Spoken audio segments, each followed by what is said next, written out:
Hello, Bacha Buddy. Welcome back to your channel Target 100, where we are trying to score 100 in social science. आज का video बहुत special है क्योंकि तुम्हें मैं गुड न्यूज देने वाली हूँ.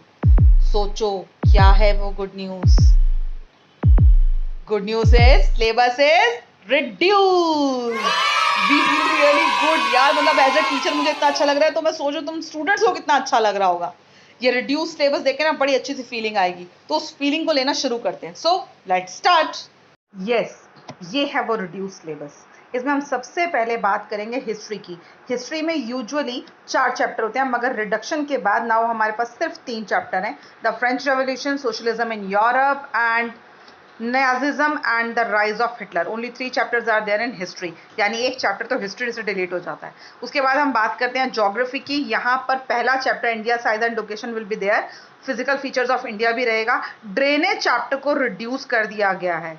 इसका सिर्फ मैप इवेल्युएट होगा. इसके जो थ्योरिकल पार्ट है उसे डिलीट कर दिया गया है. 4th chapter climate will be there और 5th natural vegetation and wild life will be there. 6th chapter को जो कि पॉपुलेशन था उसे रिड्यूस कर दिया गया है. यानी ओवरऑल ज्योग्राफी में से 2 चैप्टर आपके रिड्यूस हो गए हैं. ज्योग्राफी में आप सिर्फ 4 चैप्टर हैं. Now we will come to democratic politics, जिसको हम पॉलिटिकल साइंस या सिविक्स कई नामों से बुलाते हैं. तो इसमें से भी सिर्फ 4 चैप्टर आ रहे हैं यहाँ पर. पहला चैप्टर है what is democracy, why democracy. दूसरा कॉन्स्टिट्यूशन डिजाइन. तीसरा इलेक्टोरल पॉलिटिक्स. और चौथा वर्किंग ऑफ इंस्टीट्यूशन. यहाँ से डेमोक्रेटिक राइट्स को डिलीट कर दिया गया है.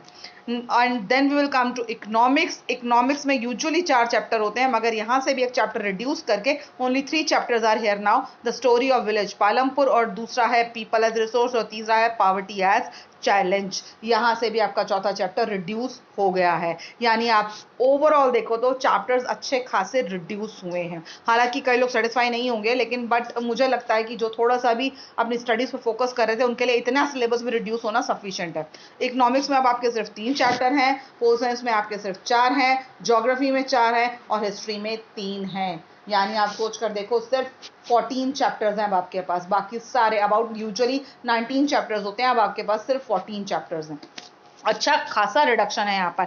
इसके बाद जो आपका जो इंटरनल मार्क्स होते थे उसमें कुछ खास चेंजेस नहीं हुए हैं. सेम आपको एक प्रोजेक्ट बनाना है. डिजास्टर मैनेजमेंट यूजुअली इसका टॉपिक रहता है, तो वो तो आपको बनाना ही है. इसके अलावा जो आपका पोर्टफोलियो है, क्लास असाइनमेंट है और पेन पेपर टेस्ट है जिसको आप पीरियोडिक्स बोलते हो, वो सब इन्वॉल्व होंगे इंटरनल मार्क्स में. इसके बाद हम चलते हैं मैप की तरफ, जो कि बहुत इंपॉर्टेंट पार्ट है हमारे एग्जाम का, क्योंकि हमारे जो भी सोशल साइंस के एग्जाम्स होते हैं फाइनल एग्जाम में हमारे पास 5 मार्क्स की वेटेज अबाउट रहती है सिर्फ मैप्स की. तो मैप्स में हमारे पास हिस्ट्री में से सिर्फ 3 मैप्स प्रिपेयर करने हैं. ऑब्वियसली 3 ही चैप्टर हैं, तो उन तीनों में से एक मैप है. पहला चैप्टर था फ्रेंच रेवोल्यूशन, जिसमें से आपको सिर्फ outline political map of France में 4 जगह लोकेट करनी है. पॉर्डेक्स, नैंतेस, पेरिस और मर्जलीज. नेक्स्ट है आपका socialism in Europe and Russian revolution. यहाँ आपको जो मार्क करना है वो है major countries of first world war. First world war के टाइम पे जो कंट्रीज डिवाइड हो गई थी सेंट्रल पावर में और एलीट पावर्स में, उनको मार्क करना है यहाँ पे. नेक्स्ट नाजिज्म वाले चैप्टर में से आपको सेकेंड वर्ल्ड वॉर की कंट्रीज मार्क करनी है. अगेन यहाँ पावर्स जो थी वो डिवाइड हुई थी एक्सेस पावर्स में और एलीट पावर्स में, उनको मार्क करना है. हाँ, यहाँ से एक मैप और आ जाता है नाजिज्म में से, जो टेरिटरीज अंडर जर्मन एक्सपेंशन थी उसको मार्क करने के लिए कहा जाता है.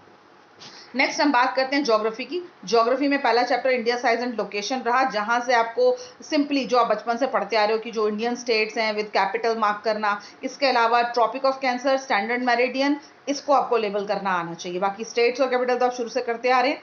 नेक्स्ट सेकंड चैप्टर है फिजिकल फीचर्स ऑफ इंडिया. यहाँ आपके पास मार्क करने के लिए 4 तरह के मैप्स होते हैं. पहला माउंटेन रेंजेस, दूसरा माउंटेन पीक्स, तीसरा प्लेट्यूज और चौथा है कोस्टल प्लेन्स. इसके बाद ड्रेनेज चैप्टर, जो कि थ्योरेटिकली रिड्यूस हो चुका है, लेकिन इसका मैप जो है वो इवैल्यूएट होगा. तो इसमें इवैल्यूएशन के लिए जो मैप्स हैं उसमें बेसिकली जो रिवर है वो सिर्फ आइडेंटिफिकेशन के लिए, लेकिन लेक्स आपकी लोकेटिंग में आ सकती हैं, लोकेट और लेबल में, जिसमें सिर्फ 4 लेक करनी है आपको: वुलर, पुलिकच, सांबर और Chilika lake. Climate chapter again सिर्फ आइडेंटिफिकेशन के लिए इसका मैप है. और उसके बाद natural vegetation and wild life, यहाँ से भी आपको सिर्फ मैप्स को समझने की ज़रूरत है। ट्रॉपिकल एवरग्रीन फॉरेस्ट कहाँ है, या फिर जो आपकी बर्ड सेंचुरीज़ के बारे में खास तौर पे अक्सर मार्क करने के लिए भी आ जाता है कि ये भरतपुर बर्ड सेंचुरी कहाँ है। ये जो आपकी 2-3 और बर्ड सेंचुरीज़ के नाम दिए होंगे, वाइल्ड लाइफ सेंचुरीज़ के नाम दिए हैं, ये या नेशनल पार्क के नाम दिए हैं, ये सब आपको लोकेट करने आने चाहिए। और जो वेजिटेशन टाइप से जुड़ा हुआ क्वेश्चन है वो सिर्फ आइडेंटिफिकेशन के लिए है। होपफुली तुम्हें भी बड़ी खुशी मिल होगी कि सिलेबस काफ़ी रिड्यूस हो गया है। कहाँ 19 चैप्टर और कहाँ 14 चैप्टर। इवन मुझे इतनी खुशी मिल रही है एज अ टीचर, तो एज अ स्टूडेंट तुम्हें तो बहुत ही खुशी मिल रही होगी। अगर सच में खुशी मिल रही है ना, तो एक सब्सक्राइब और लाइक तो बनता है। जिन्होंने सब्सक्राइब नहीं किया सब्सक्राइब कर लो, जो ऑलरेडी सब्सक्राइब है प्लीज़ लाइक तो बनता है ना। और बेल नोटिफिकेशन को ऑन रखना, क्योंकि अब इन चैप्टर्स की बची हुई एक्सप्लेनेशन भी जब हम करेंगे वो रियली तुम्हें हेल्पफुल होने वाली है, so that you don't lag in scoring 100। So bye bye.